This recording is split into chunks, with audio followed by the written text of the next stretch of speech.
My name is Carly. I'm a graduate civil engineering student at Rensselaer Polytechnic Institute. I'm with the Engineering Bachelors, and today we're going to be engineering a gingerbread house.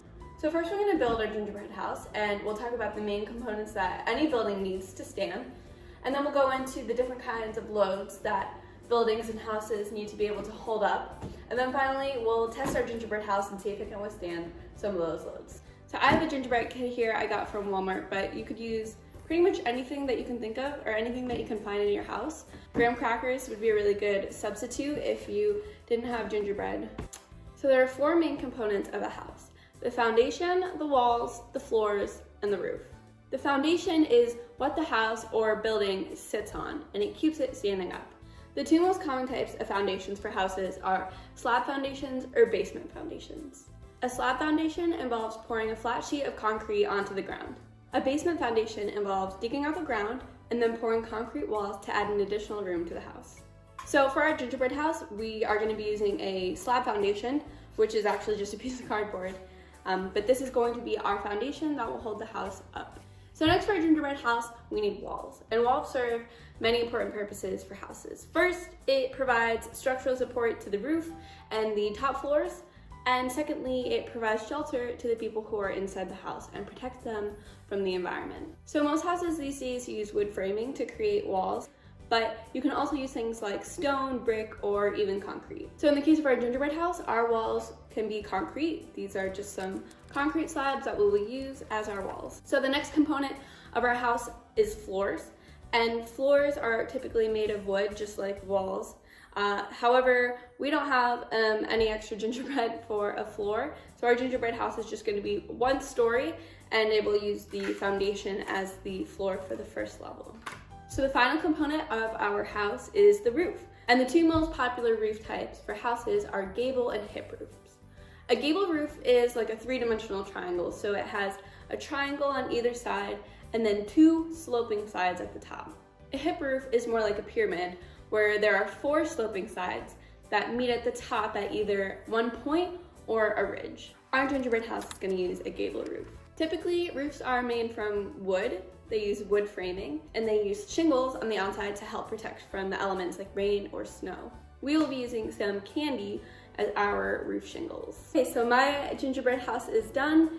It is probably the ugliest gingerbread house ever built, but we're gonna go with it. So now we're gonna talk about some of the different loads that houses have to withstand.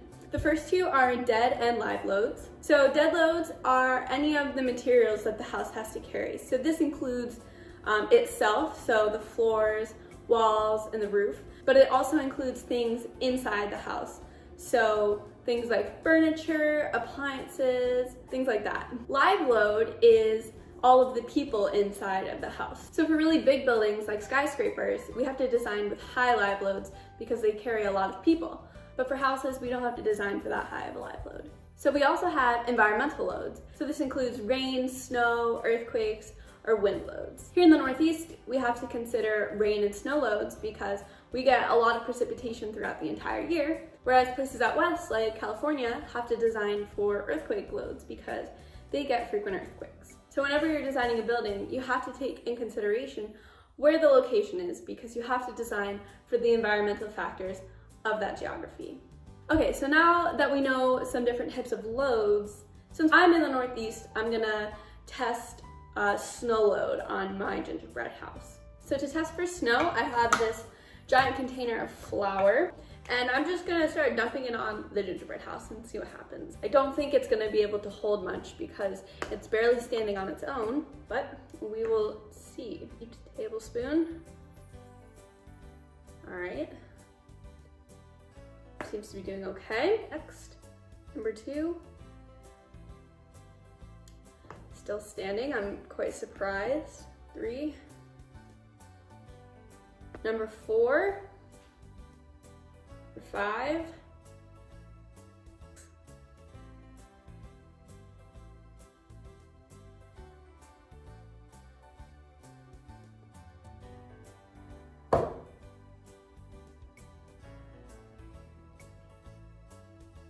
So we have 13 heaped tablespoons of flour on here.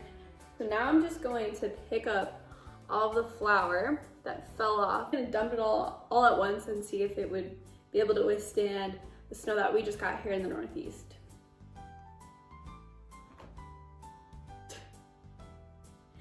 It's indestructible, which is good. We want our houses to be able to withstand this kind of load. So since it held up for snow, now we can test rain.